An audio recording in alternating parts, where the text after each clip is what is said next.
Computer science இன்னைக்கு hot கேக்கு இல்லையா? எல்லாரும் யார கேட்டாலும் கம்ப்யூட்டர் சயின்ஸ் இல்லையா? சோ நீங்க அப்படித்தானே? அது என்ன சொல்லுங்க பாப்போம். இவங்க வந்து பயங்கரமா சொல்றாங்க, சொல்லுங்க. அப்படின்னா கம்ப்யூட்டர் சயின்ஸ்ல இப்போ இருக்க ஃபியூச்சர்ல நிறைய விஷயம் டெவலப் ஆயிட்டு இருக்கு புதுசாட்டு. ஸோ அது கத்துக்கிறதுக்கு எங்களுக்கு ரொம்ப முக்கியமான ஒரு இதுவா இருக்கு.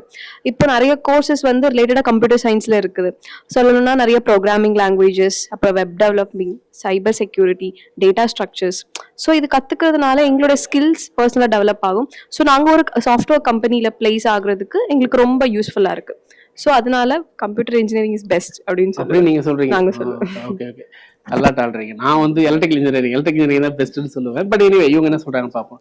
நீங்க வந்து யாரோ சொல்ல சார், சும்மா எல்லாரும் சொல்றாங்க வந்தேன் அப்படின்றத சொன்னீங்க. எல்லாரும் சொன்னாங்கன்றதை தாண்டி நமக்கு வந்து இப்போ ஒரு ஓன் கம்பெனி கிரியேட் பண்ணணும் அப்படின்னா கொஞ்சம் கம்ப்யூட்டர் நாலேஜ் தேவை. சோ நான் கம்ப்யூட்டர் சயின்ஸ் இன்ஜினியரிங் பண்ணலாம் அப்படின்னு நீங்க ஓன் கம்பெனியே பண்ணலாம்னு முடிவு பண்ணிட்டீங்க. அந்த மாதிரி இங்க விழுப்புரத்திலே போட்டுடலாமா சாஃப்ட்வேர் கம்பெனி? இல்ல சார், வேற எங்கயாச்சும் வேற வேற எங்கேயாச்சும். எங்கயாச்சும் ஓகே, நீங்க இப்ப படிச்சிருக்கீங்களா? ஃபர்ஸ்ட் இயரா செகண்ட் இயரா? First year sir. First year. இப்போ என்ன படிச்சிருக்கீங்க இது வரைக்கும்? இப்போ பைத்தான் முடிச்சிட்டு இப்போ ப்ரோக்ராமிங் சி பண்ணிட்டு இருக்கோம் சார். ப்ரோக்ராமிங் சி வந்து ஒரு ஃபண்டமெண்டலான ஒரு கோர்ஸ் இல்லையா? ஆமா சார். ஓகே, உங்க ஃபேக்கல்டில எப்படிமா இருக்காங்க? Friendly staff sir. சோ நம்ம என்ன டவுட் என்ன டைம்ல வேணா கேட்டுக்கலாம். அந்த மாதிரி ரொம்ப ஹெல்ப்ஃபுல்லா இருப்பாங்க. இந்த தாசா லாடு லபகதாசன்னு சொல்லுவாங்க அந்த மாதிரியா? அந்த மாதிரிலாம் இல்ல.